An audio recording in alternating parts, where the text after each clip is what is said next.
Hello sir, I'm Gungun Agrawal, a second year student pursuing BCom Honours from SRCC, and I have this question that how do we find our own purpose in life? Also, how do we set goals? We need to understand what is the importance of goals. Why are they important? Supposing you have the football team ready to go and both sides are enthusiastic, ready to move. But right before the event, you take the goalposts away. What have you done to the game? You just destroyed it. How do you keep a score? So this is how people work in life.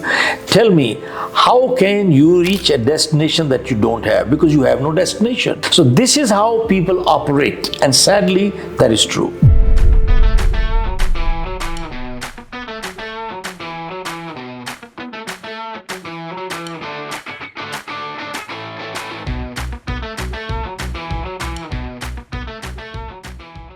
Hello sir, I'm Gungun Agrawal, a second year student pursuing BCom Honours from SRCC. So one fun fact about me is that I really like to explore places and I'm really passionate about baking.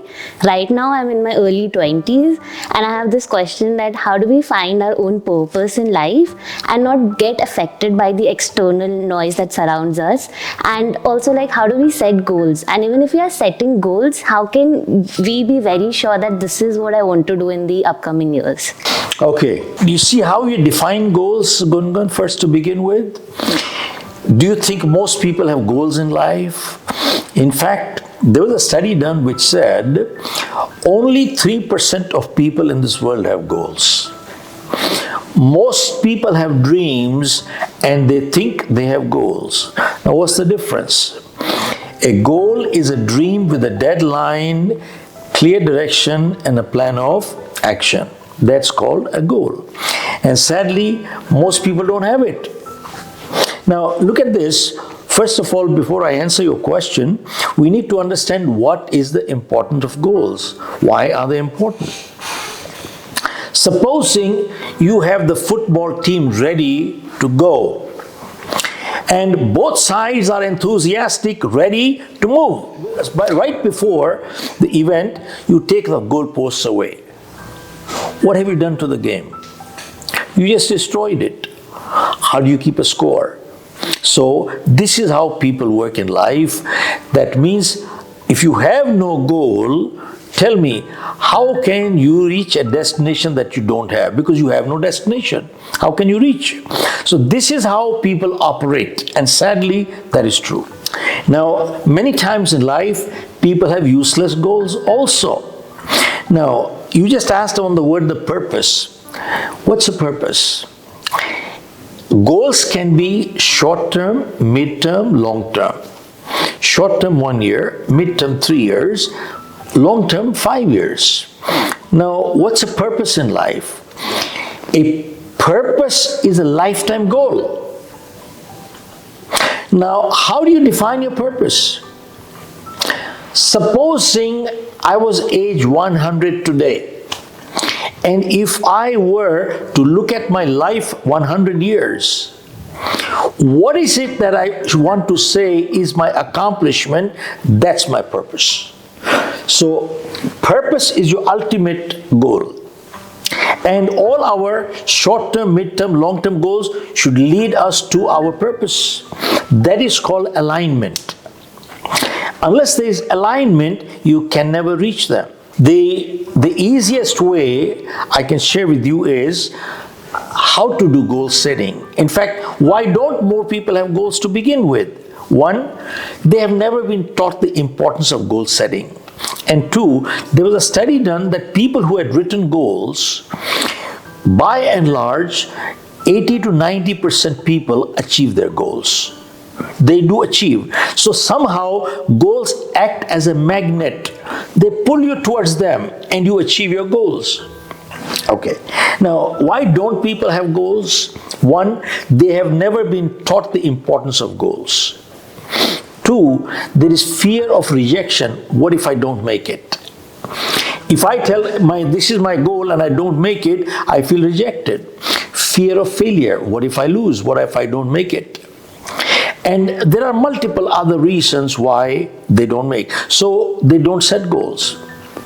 Because setting goals and then following up takes a little discipline and at the same time commitment. And most people don't want to commit. And most people don't want to follow a certain discipline. Hence, they just leave it alone. Now, the easiest way to set a goal is to follow a format of a train ticket.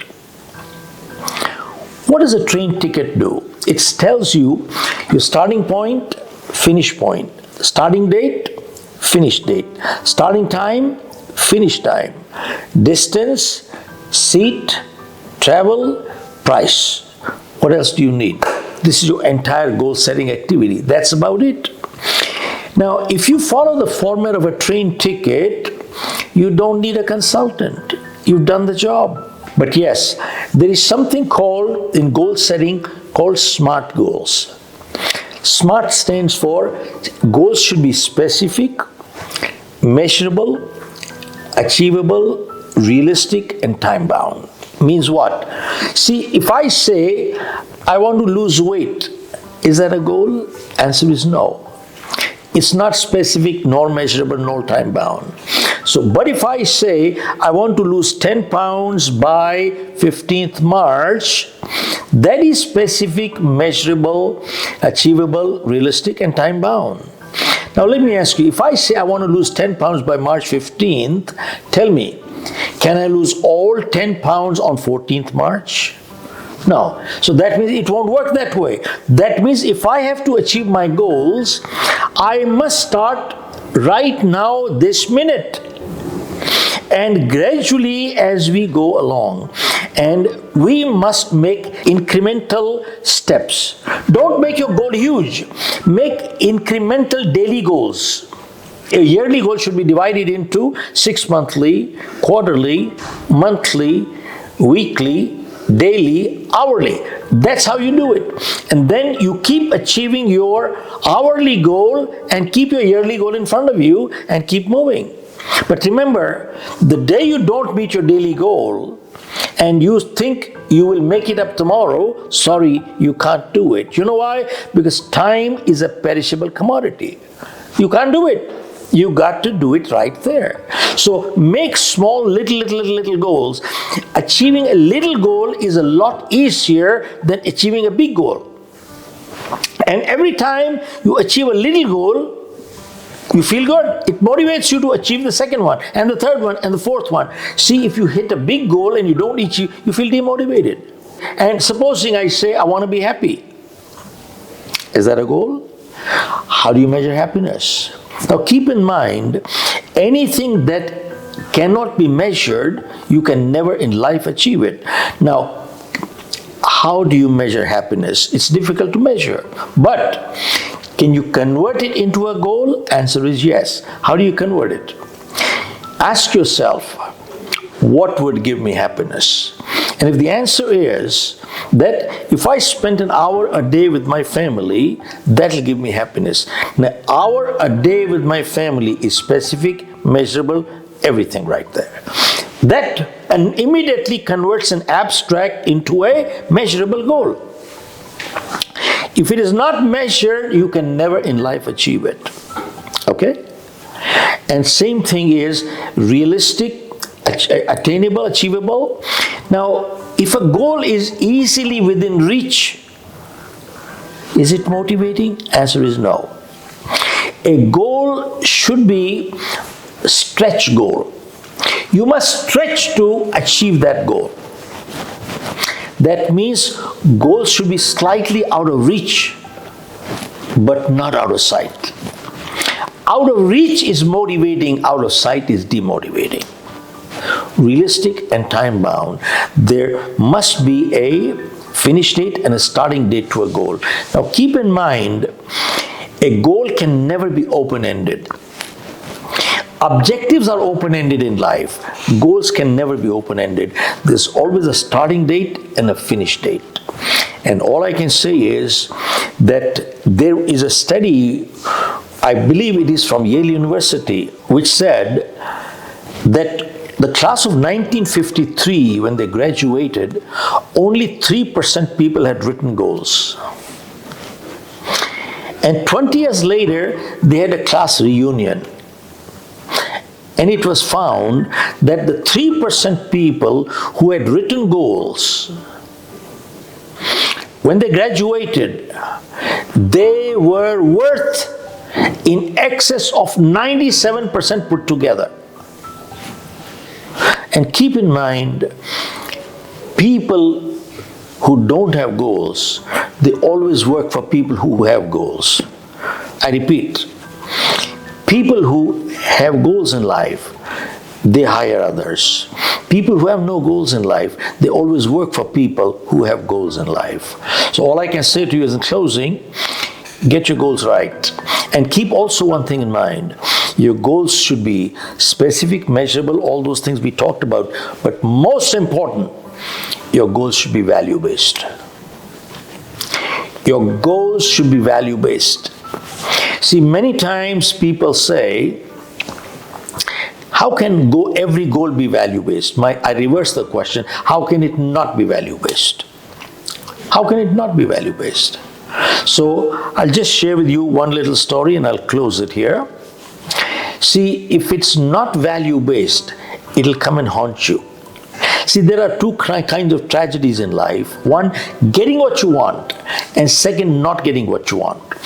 And if the goal is not value-based, getting what you want can become a bigger tragedy. We all have heard the story of the Midas touch. That king who used to go to the basement loved gold. He used to see his gold and he was happy, I got so much. But he was always unhappy, why don't I have more? Till an angel came and said, King, I'll grant you a wish that'll make you the happiest person. Tell me, what do you want?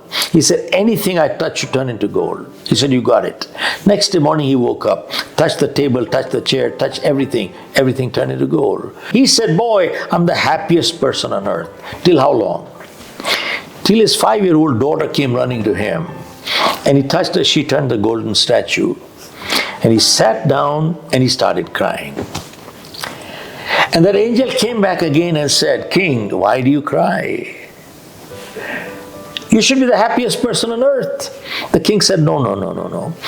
I'm the most miserable person on earth. Whatever you cast on me, get it off me. I've learnt my lesson.